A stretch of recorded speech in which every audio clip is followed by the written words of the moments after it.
Hi, Kirsty Coventry. I think we're up, girl. How you doing? I'm good. How are you? I'm very good. This is awesome. It's been a long time coming for two former Tigers, Yep. Auburn Tigers. We needed to get together, so I'm glad we're doing this. I know, but that seems like a lifetime ago that we were at Auburn. Although I did get Yeah, to go back for the women's 20-year anniversary, and that was very special. Got to reconnect with all the girls, so that was awesome this last year. right. But yeah, That's it's been cool. a long time. Yeah, been a very long time. And you talk about a lifetime. I was just going through your bio, like just to kind of refresh on what you've done and where you've been. And I'm writing down things, and it's like you've lived 4 or 5 lives, Kirsty. It's like it's crazy what you've done in your lifetime. When you reflect on your life as it is now, do you kind of pinch yourself to figure, where you've gone and what you've done? Um, it's funny. I think I sometimes have to completely slow down to just realize that I've had these different lives because they all feel so different. Mm. But the same, if that's does that make sense? Like they're intertwined, and there's a lot of similarities and a lot of good foundational things that I took from my swimming career into setting up my foundation at home, into then stepping into a ministerial job, into the International Olympic Committee athletes chairperson, and now an International Olympic Committee member. Um, it's been a whirlwind. Some things that have been completely thrown at me and blindsided a little bit. But I think that's what life is about. It's about taking on those different challenges that you maybe didn't plan, and they're unexpected, but they're put in your path for a reason, Right. and it will help you in the future. So it's been a busy couple of years since I retired. Life was, I think, much simpler, being an athlete and just training and traveling. And my husband got to do that with me for the last 4 or 5 years of my career, which was awesome. We really enjoyed that. And now it's more being based in Zimbabwe, still running a Learn to Swim, but then have a lot more commitments on the political side with being a Minister of Youth, Sport, Art and Recreation. Wow. And then my responsibilities on the IOC, which are all slightly different. So, yeah. Just crazy, crazy. We have to touch on all of those things along the way here. But when you go back to your teenage years as a young girl, right? Like, how much of this was dreamed of? How much of this was planned for you, like in your hopes and dreams? What did you want to do with your life? Um, I knew when I was growing up that I wanted to go to the Olympics and I Right. wanted to win a medal. Hmm. And sort of after that, I'm not sure if I really had specific plans. I just knew that being an athlete and a swimmer and traveling around the world and getting to see and meet different people would lead to an exciting life. Yeah. And it really has. It's taken me on such different paths. And when I started looking at ending my career, which I started looking at in and around 2010, I thought London would maybe be my last Olympic Games. And in Hmm. the lead up to that, my husband and I sat down and we started talking about what we wanted and what I wanted to do afterwards. I knew I wanted to set up a foundation at home and work with kids. I knew I wanted to give back. And in 2010, I was invited to an athlete forum, an IOC athlete forum. Hmm. And that's where I met the chairperson at the time, Frankie Fredericks, and the vice chair, Claudia Bokel from Germany, and a bunch of other IOC Athlete Commission members. And just loved the idea of an athlete commission having a voice for athletes and having a seat at the table at the highest level. Right. Um, and so that was in 2010. And the next available time I could run for that or a position on that was London 2012. Hmm. And so from 2010 to 2012, learned more about the IOC. I'm sure you'll remember going into the dining hall and voting for athletes. Yeah. Half the time, I never knew what I was actually voting for. I just went in and went, I knew this person, I knew this person, I knew Right. this person. And Right. that was it, right? But there actually is really important that athletes can vote for who they want to represent them. And the commission has done a really good job of trying to better educate Olympians and athletes of who they are and what they do and what they try to do and how we try to give back. And we have different programs. And I'm finished that chapter now. And from my work on the IOC Athlete Commission, I was fortunate enough to become an individual member on the International Olympic Committee, which happened in 2021, which was, I'm very honored and privileged for that opportunity. But that kind of led me. I think I always knew I wanted to be involved in sport. Right. And when you'll know, going from being an athlete, looking at what you're going to do, that transition can be really difficult. And I suddenly said to my husband at the time, I said, you know what, I think trying to run for the IOC Athlete Commission and get onto that will allow me to help with that transition. So I managed to do that and become an IOC Athlete Commission member in London. And then I decided to continue swimming until Rio. But it really helped with that transition because it allowed me to stay in touch with an Olympic movement that I've loved for 20 plus years, still give back. It allowed us to come back to Zimbabwe and set up a foundation at home where we worked with young kids with different sports and water safety. And it allowed me to sort of take my time to figure out what I wanted to do next. And then just as we were thinking about what that was, I had retired in 2016. And in 2018, I was announced the sports minister. Wow. That was not planned. I had not been thinking about that. Actually, Ty and I were thinking about something completely different. But when that came up, the president announced it on national TV, and I had friends calling, and I was saying, I don't know what you're talking about. Oh, wow. And I spoke to some really incredible mentors of mine, and they just said, well, what do you have to lose? You never thought about getting into politics, but maybe you'll learn some new things, and you can do good for the country, and you can give back again to your country. So we thought, let's do it.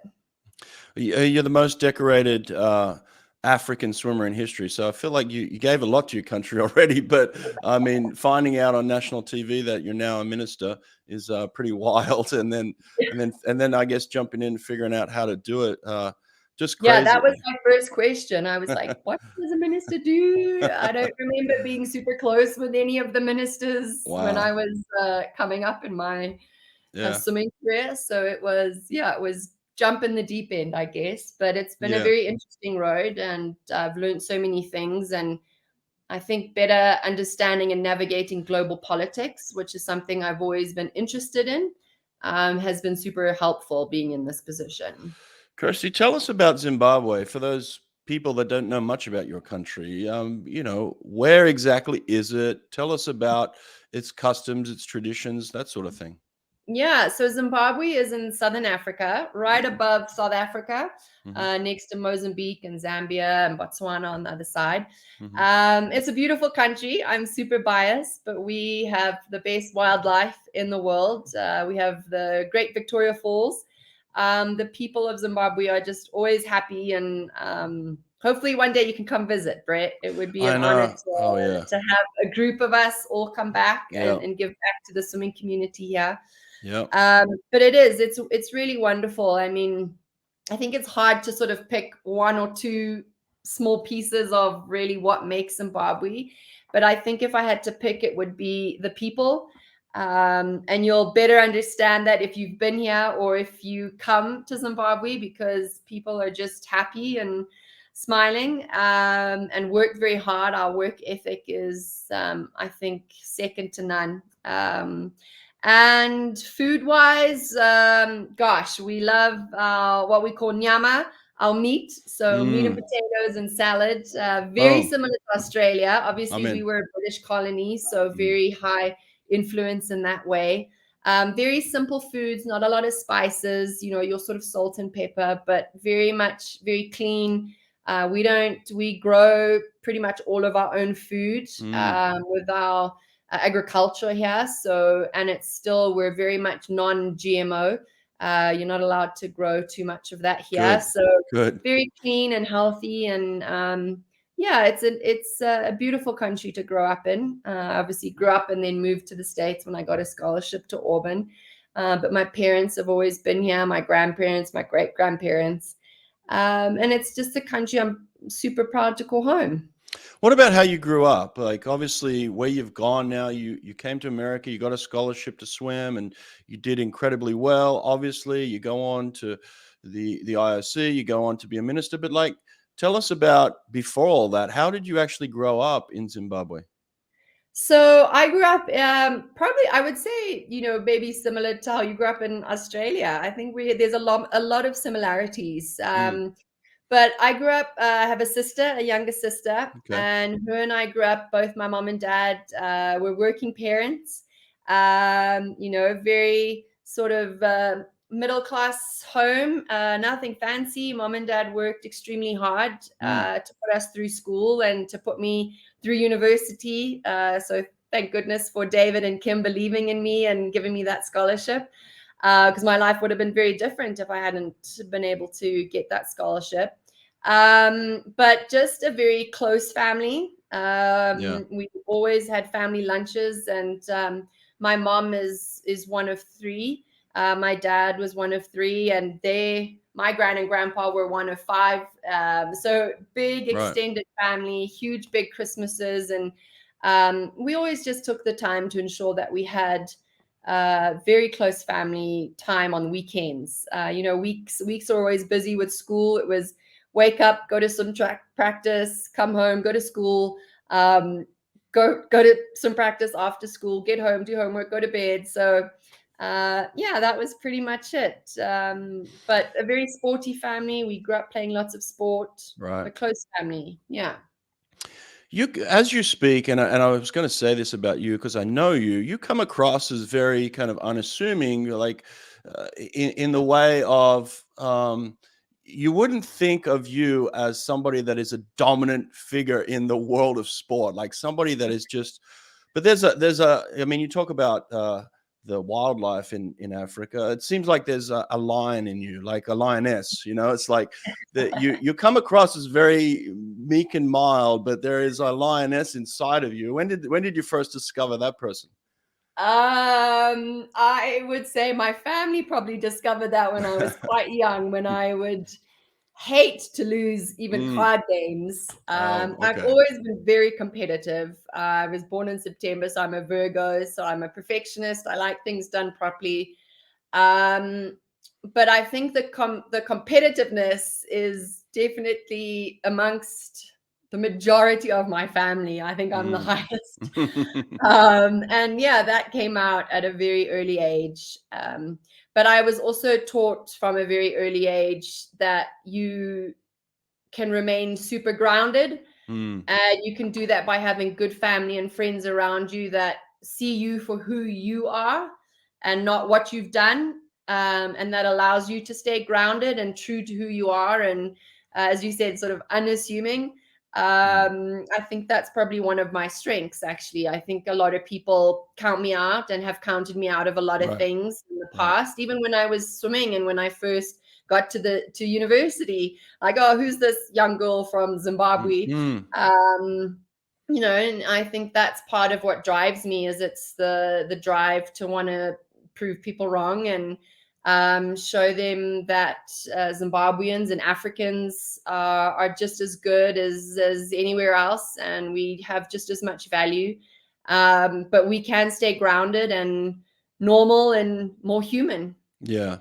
I've said this a couple of times on the podcast. Often my family and my friends, when I committed to Auburn University, they would say, I'm from Sydney, Australia, so they would say, "Where are you going?" Like Auburn, Alabama. Where's Alabama? And so, like, how the hell did you end up at Auburn, Alabama, from Zimbabwe of all places? Oh my gosh. Yeah. Well, half of the people in Zimbabwe, when found out I was going to Alabama, just thought Jerry Springer. And I was like, oh gosh, Yes. no. Do Yes. you remember Jerry Springer? Yep. Yep. And that was like the only American TV show we had in Zimbabwe. Yeah. So it Exactly. was not a good look.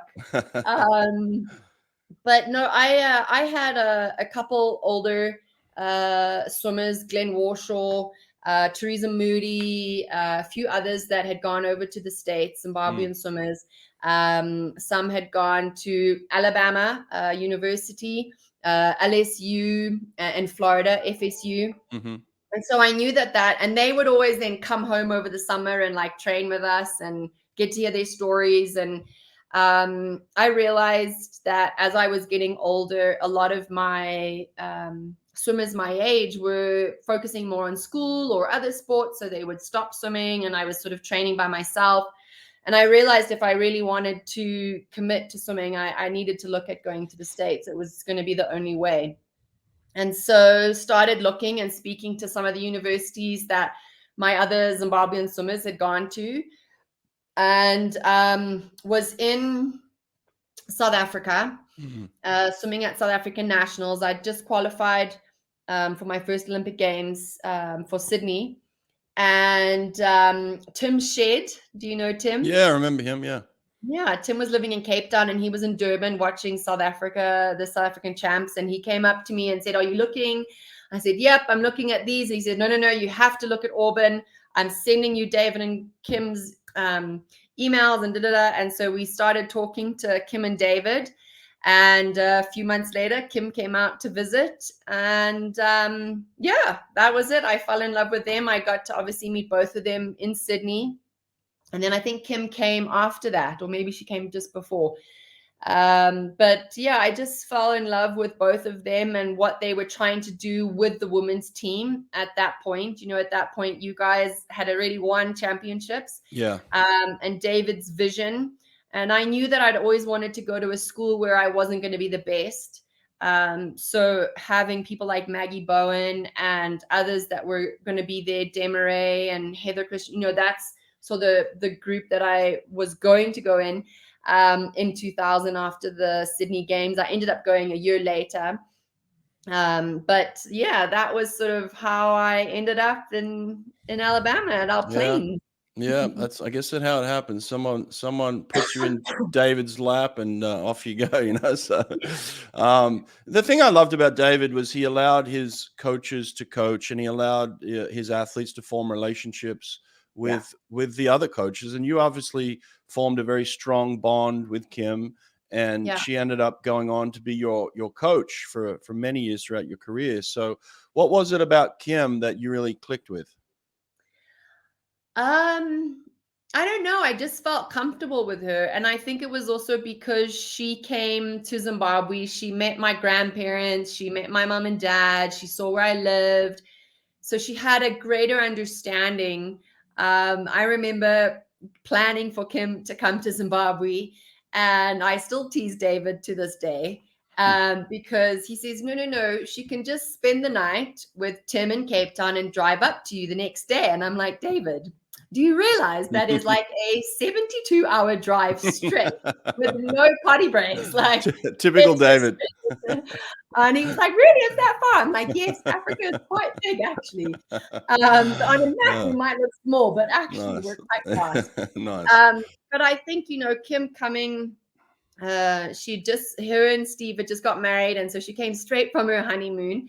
Wow. And I think we just connected. She got to see my high school and my life, and my mom and dad and my grandparents loved her, and my mom and dad loved her right away. And I saw how my coach here, who didn't always love everybody, he also just trusted her. And so I think it just from the people around me showing me, that they just fully trusted her with me, gave me that sort of confidence. And now she's one of my best friends. And it's funny because when we're together, I'm like, "Oh, this is my friend Kim, my coach Kim."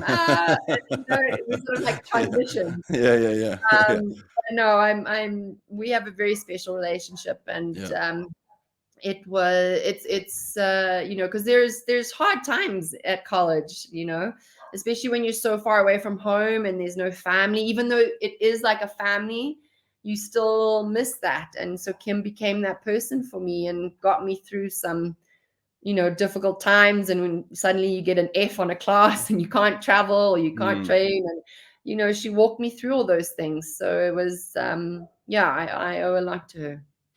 You obviously were who you were before you got to Auburn, which is very similar to me. I was a very good sprinter, but when I got to Auburn, things just took off. I mean, obviously, things Yeah. just clicked, right? And it seems like it's the same for you, where all of a sudden you become this superstar on the NCAA level, the international level, and you're just starting to dominate and win. So, what was it about the environment that helped you kind of take that next step? I think it was just the professionalism of training and training with people that are constantly pushing you to get better. We had such a good team. Mm, And I think the constant competition where you can tweak things and you can play with things and you can get better, I mm, just never had that. I mean, in Zimbabwe growing up, we would train for our one competition a year that would generally be South Africa Senior Champs in March. And that was the biggest thing. And then otherwise, it was like small Friday night galas. And again, by the time I got to 16, 17, I was swimming by myself, so racing myself, and I don't think you can grow. So I think I had sort of plateaued. My times were still good. They were still getting better and better. But I think until I got to Auburn, where I was in an environment that was just thriving with competition, but healthy competition, right, to make each other better. I think me being who I am, I just thrived off of that, and I yeah, loved it. I yeah. really did. Yeah.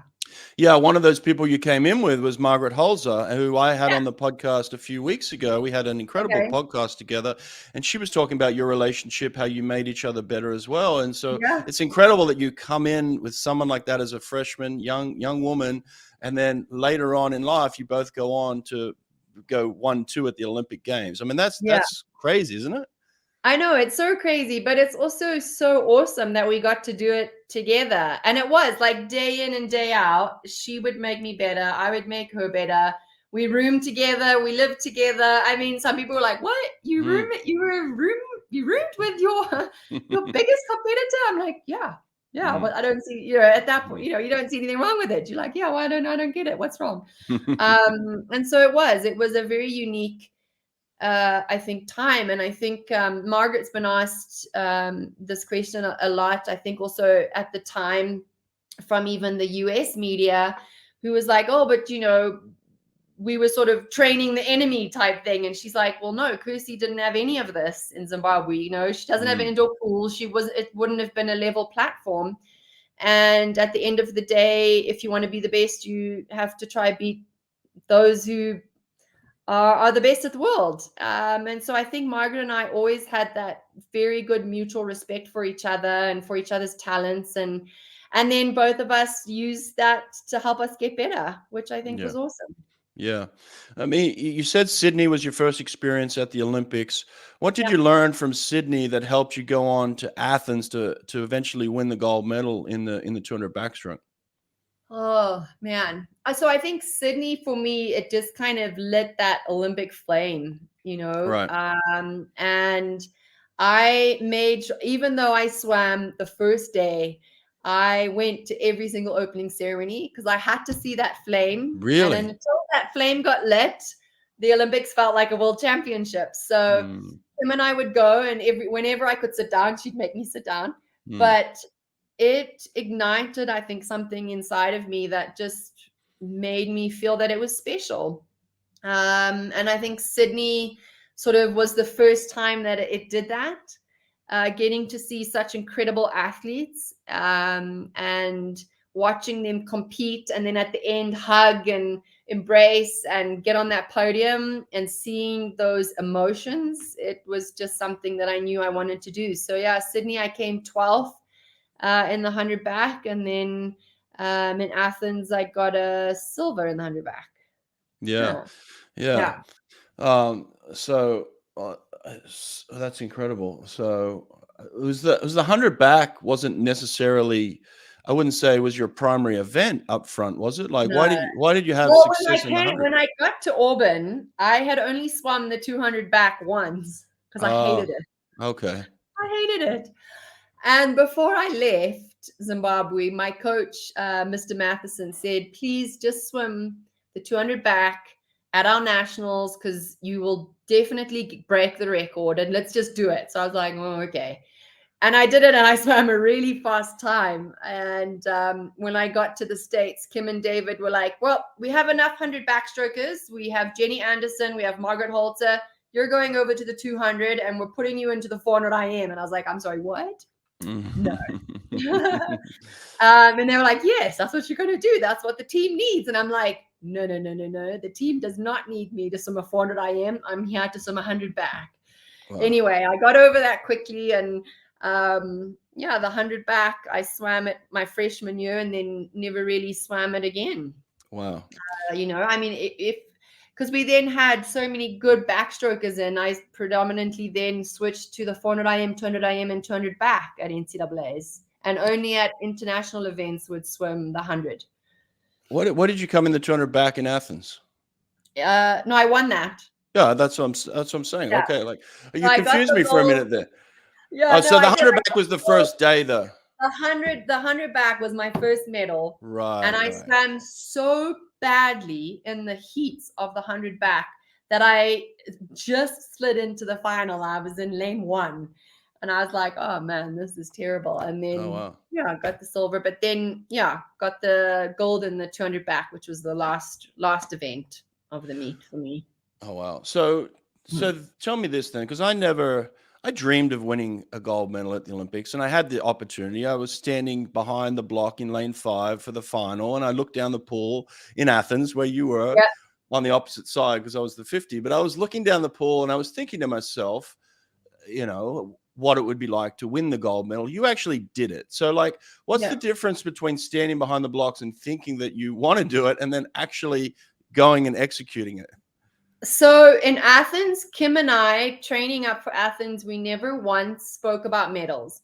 Oh. We didn't speak about winning a gold medal, we just spoke about our best time. And if we do our best times, it technically should get us onto the podium. And we didn't speak about where on the podium. We just said it should get us there. Right. And I think that took off a lot of pressure because you looked at it in a different way.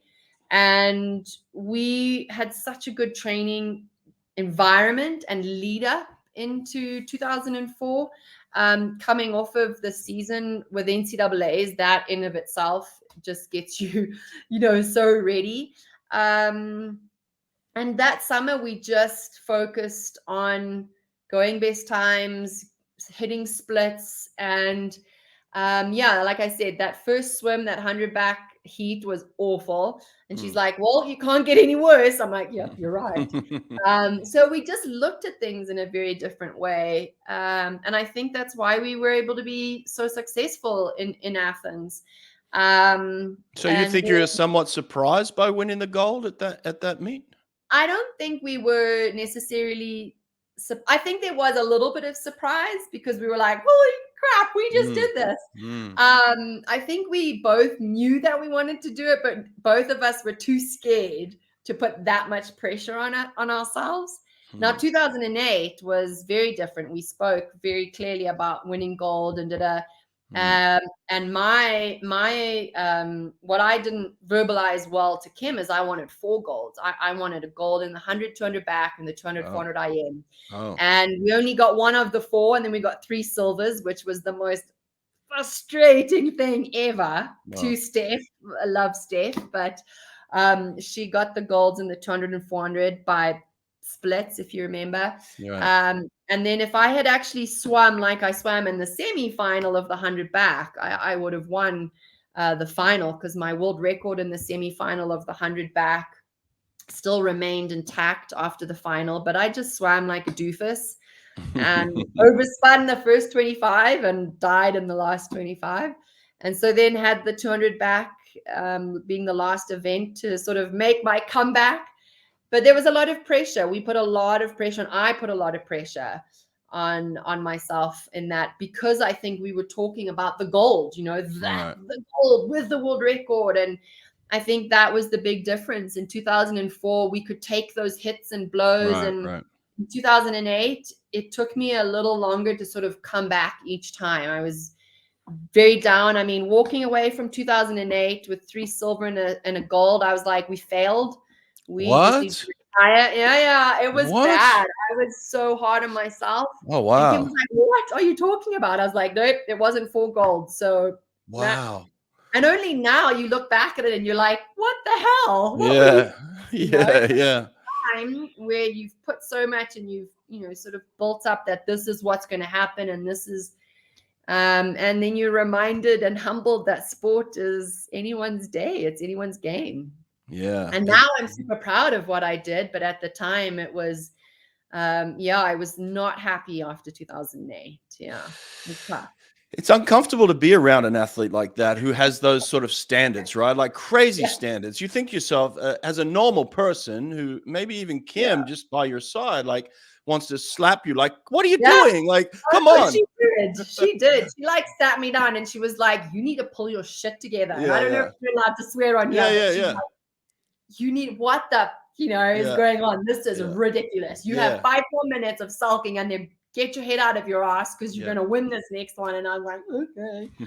Um, you know, so yeah, but It it is. was, It's and I'm uncomfortable. sure, Yeah, it's so uncomfortable yeah, being around with around somebody with those standards because you think to yourself like, come on, just drop your standard a little bit. It's okay. You got the silver at the Olympic Games. Like you're going to be good. You're fine. But then it's almost insulting to for someone to say that to you. Like it feels like an yeah, insult. Like don't yeah, tell me to lower my standards. And the only reason why I'm able to relate to this is because I had a couple of athletes just like you who had yeah, these crazy standards, and I would just have to give them space to allow yeah, them to be who yeah, they were. yeah, Ultimately, is like, look, you want to shake them and say, be like me or be like everybody else, but ultimately, mhm, the thing that got them there in the first place was that crazy standard, right?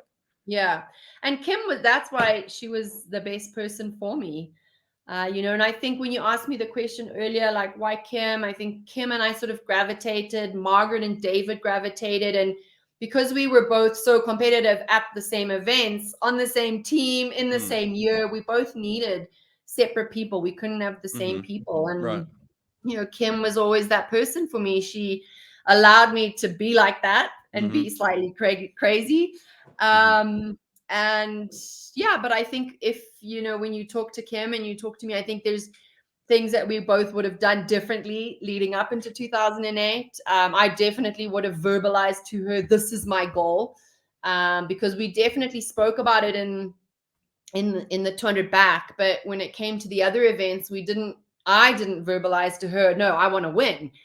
She was working on, if we do these times again, we're on the podium, this is great. And she didn't know that I was like, no, second and third, that's not good. I want to be here. Mm. And so there's things that we would have, I think both of us would have done slightly different. But again, you look at it in hindsight now, and I'm like, what was I thinking? That was incredible. But I think sometimes as you get older, you put these kinds of things into perspective. And, we were so fortunate to grow up and be surrounded at that time amongst incredible athletes. I mean, how many Olympians and medalists did we have at Auburn? Right. It was normal, it was a Mm. normal thing. Mm. And then when you're not there, you realize how incredible that was and Yeah. how special that was, and how that's not like every other environment that you will have again. Yes, you're right. It was very crazy at Auburn with the amount of Olympians that we had. I guess one Olympian attracts another one, and ultimately you bring them in and you start this feeder system of Olympians, and that's what it is. But there's also this intangible that you can't coach, you can't teach, you can't even as the minister of sport, you want to set people up for success, right? You're doing everything you can, but ultimately there's something about you that is a separator. And have you recognized that in yourself, that intangible that is like you can't put a price on who you are inside really either, can you? Yeah, I mean, I think that I, again, probably rely a little bit more on the people around me to help recognize that. Hmm. Um, I think growing up, I was always taught that it's good to acknowledge your successes, but don't become arrogant. Don't take it to the next level. Stay normal. So I think those were such incredible lessons, but at the same time, I think it's probably one of my challenges is giving myself recognition for what I've done or the things I've achieved. I think that's it's tough for me to really talk about or express, because I'm like, Yeah. yeah, it's good, but you're always looking at the next thing. And sometimes Right. my husband reminds me, he's like, you need to slow down and you need to recognize what you've just achieved and the milestones that you've achieved and the milestones you've achieved with the Athletes Commission and with this and that. And, Right. I think being a swimmer and knowing that it's a very much individual event, you were lucky because you had team events, but coming from Zimbabwe, we had no relays. It's a very individual. So you rely on your very close team and you get to choose who that team is. And it's generally such a good team that and you have confidence in the success. Things can go wrong and there'll be bumps in the road. And I've had my fair share of ups and downs. But in some of these other positions, using the ministry, for example, I don't get to select my team or my staff. And I have 3,200 people all in my ministry. We have a public service commission that hires and fires and does all of that. So that's not something I do. And it's sometimes difficult to not have that control.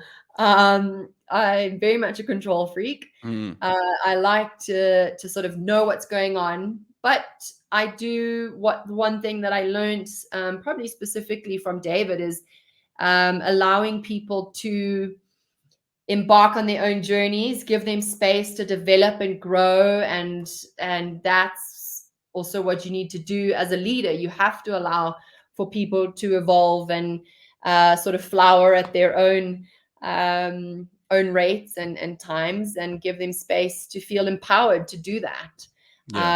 So, those are all lessons that I believe that we learned from Kim and David and Ralph and Dave Durden, that we maybe didn't know at the time, but now I'm like, oh, that's why they did that.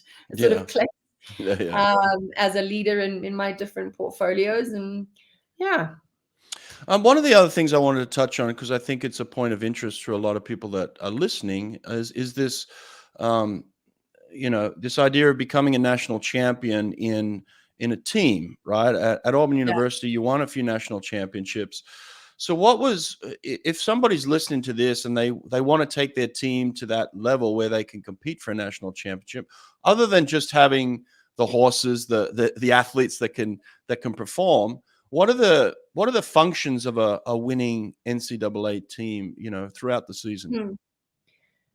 Team comes first. You're one individual of so many, and if you put yourself first, the team is not going to succeed.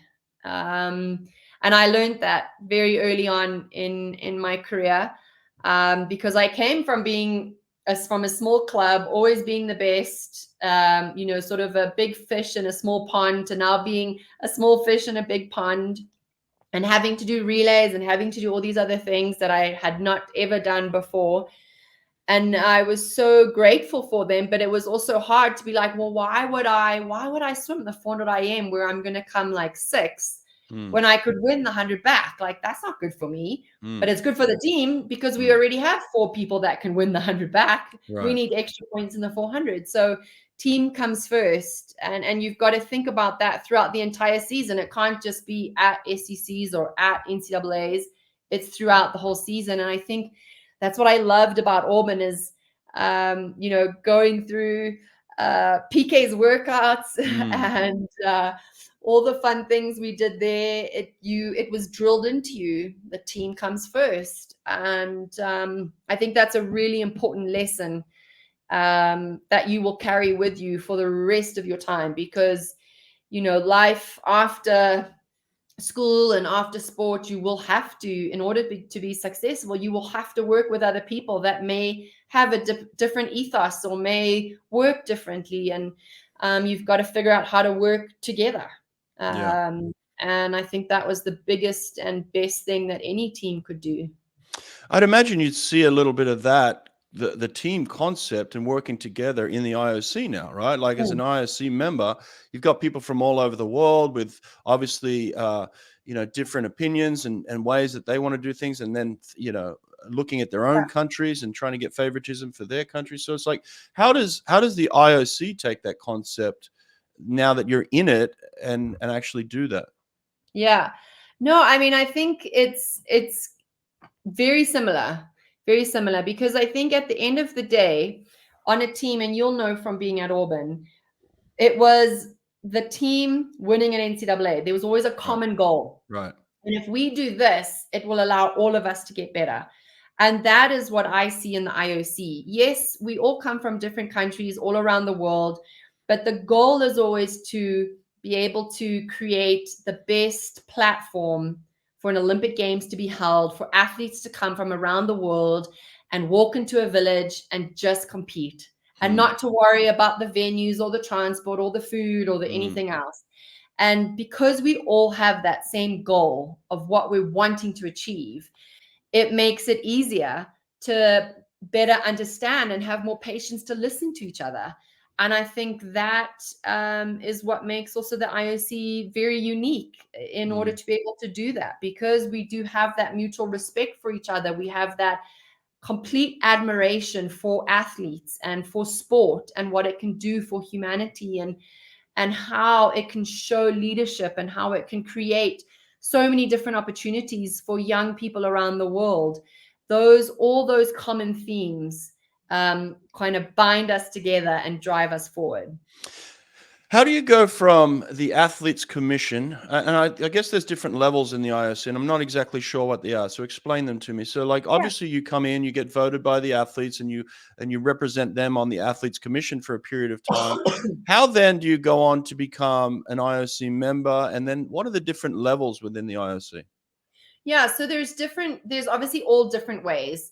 At any given time, there's never more than 115 IOC members, and it's broken up. So there's 15 members for athletes, 15 National Olympic Committee members, 15 International Federation, and 70 individual members. And those 70 individual members are made up of some former athletes, business people,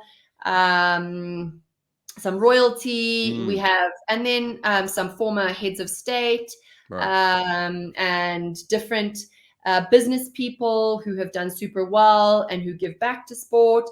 How do you get to that position? Yeah, so I'm getting there. So we have yeah. those 115. Right. So the athletes committee, the 15 athletes, you are voted on at the Olympic Games by athletes, and you have an 8-year term. Right.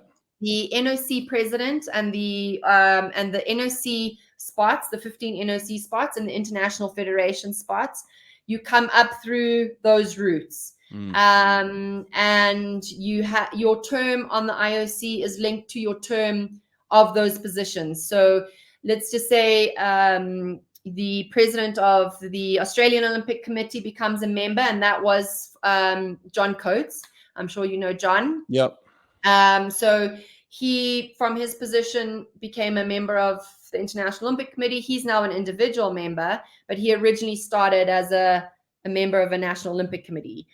Yeah, same for the international federations. And then for the individual members, it's through different routes. It's through people that have been identified with very specific talents, through NOCs, through the athletes, or through the international federations. It's through other members proposing different people.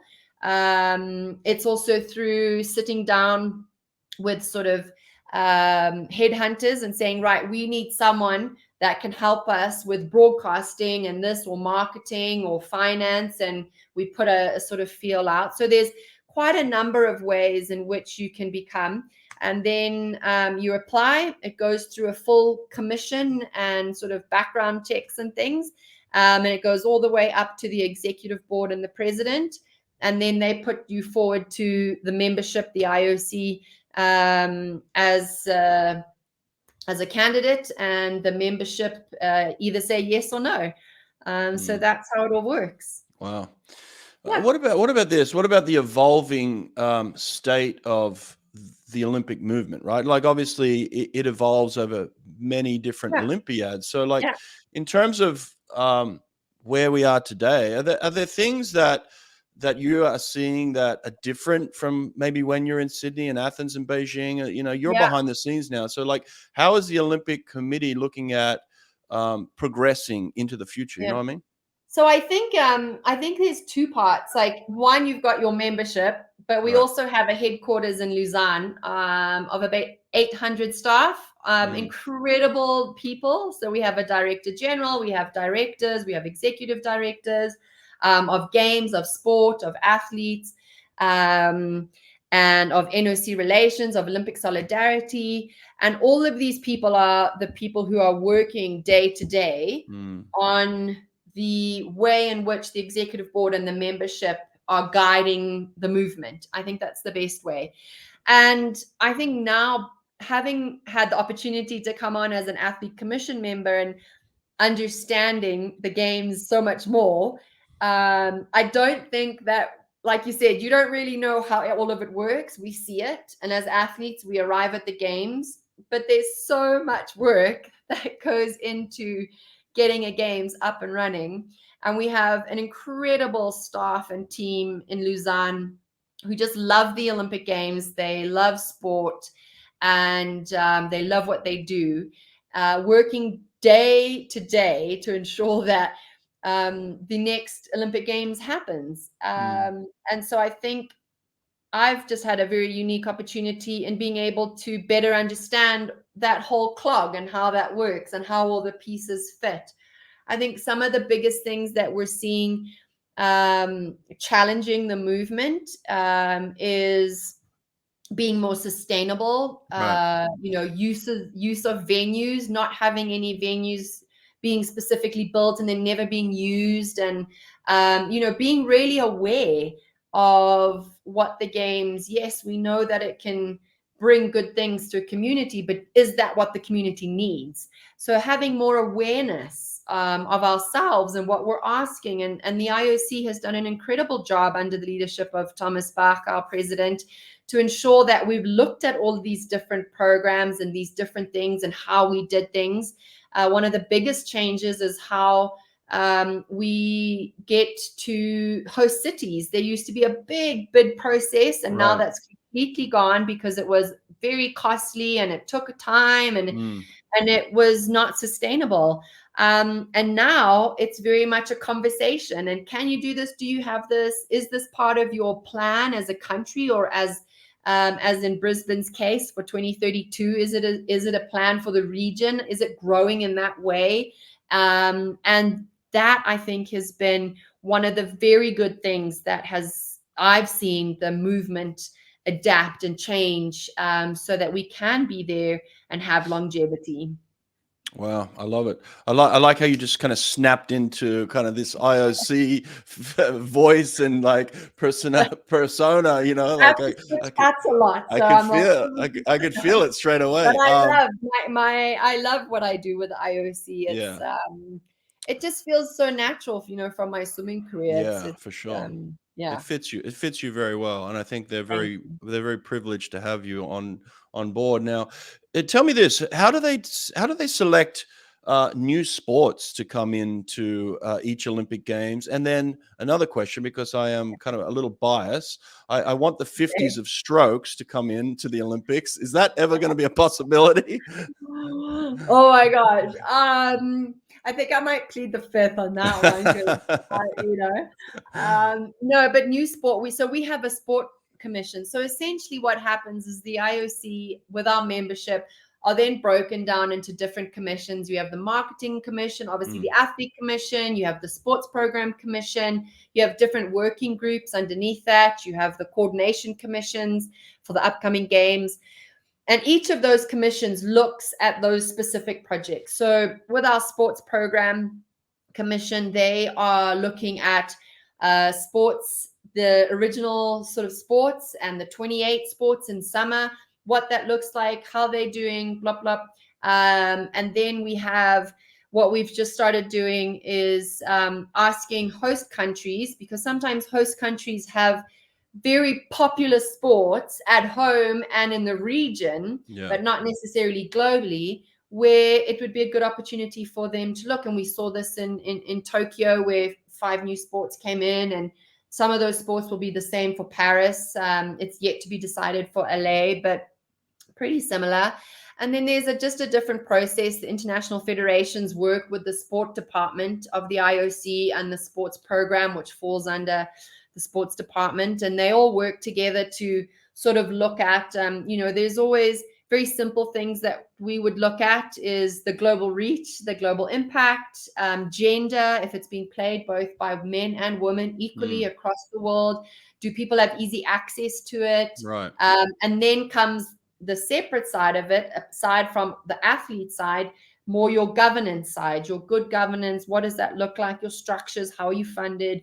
All of those things sort of compile into it, and there's reports done and backs and forths. And then the sport program commission would then put forward their recommendations to the IOC executive board. And that always eventually comes back to the IOC members at a session. And that's kind of roughly, in a nutshell, how it sort of works. Yeah. There used to be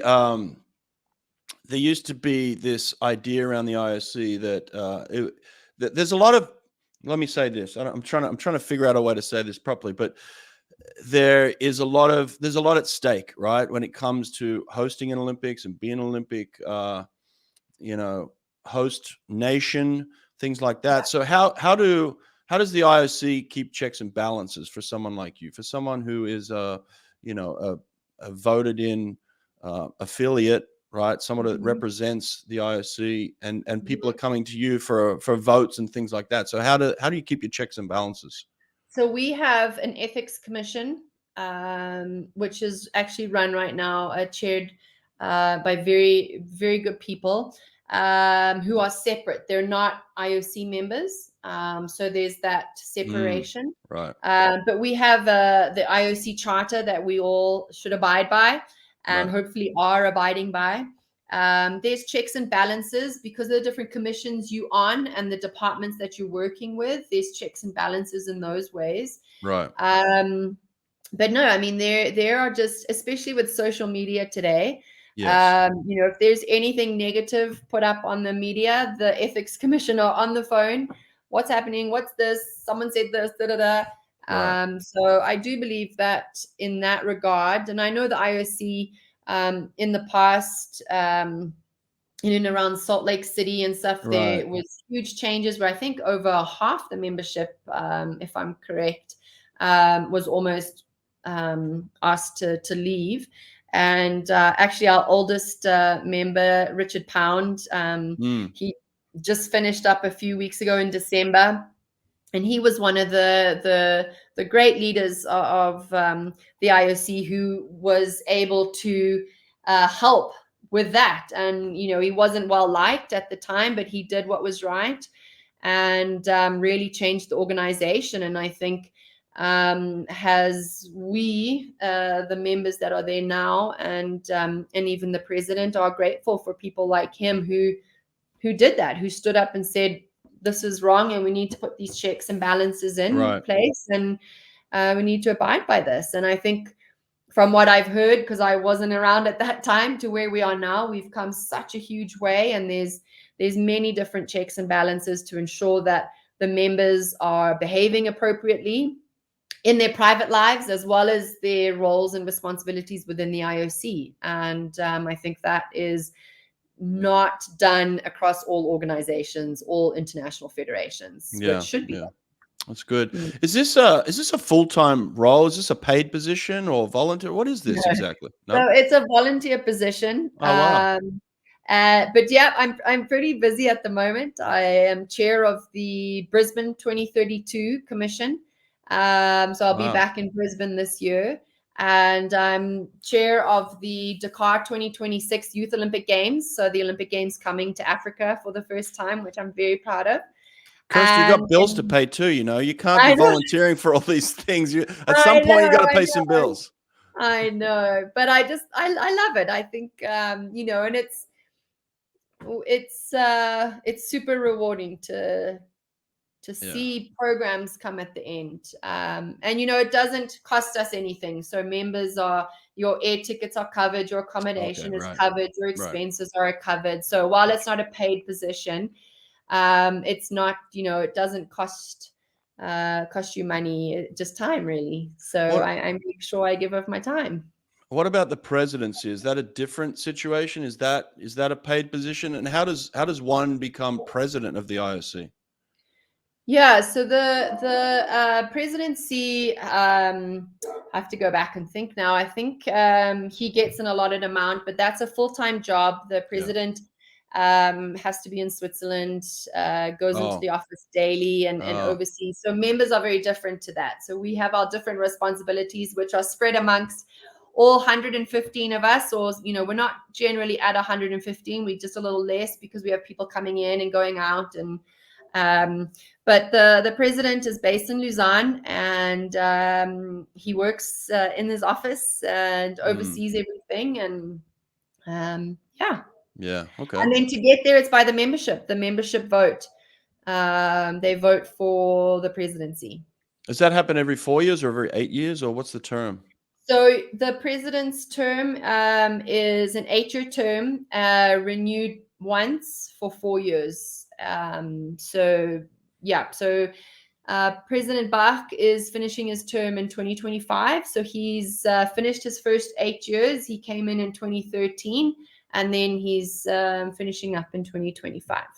And so then we'll be it's voting like, for a new president then. okay, so there's no chance that you can then continue on after the 8 years. Like, you have to be done. Is that it? So after the 8 years, you get one more half term of 4 years. Oh, okay, right. So a maximum of 12. Oh, okay, right. Yeah. Okay, interesting. All right. Yeah. Well, I guess that's coming in the near future. But what about you then? I mean, we haven't even mentioned that you're a mother, by the way. I mean, you've got a 3.5-year-old daughter, Ella. I mean, how do you balance being a mother and a wife at the same time? And then, I mean, come on, your husband must be like, "Hey, Kirsty, like." I know, he's probably like, I don't know if she can be the best wife, because something has to give at some point. No, Yeah. I'm very lucky to have a hugely supportive husband, the best husband, that allows me to do all these things and sort of picks up all the pieces in the background. And we've been a good team for a long time. And his work allows for him to sort of also work from home. And if I can't get to school for pickup, then he can run in. And that's how we've sort of worked. And no, I'm very lucky to have him. And obviously being back at home, I have my mom and dad just down the road, so can also rely heavily on them. But being a mom is the best thing ever.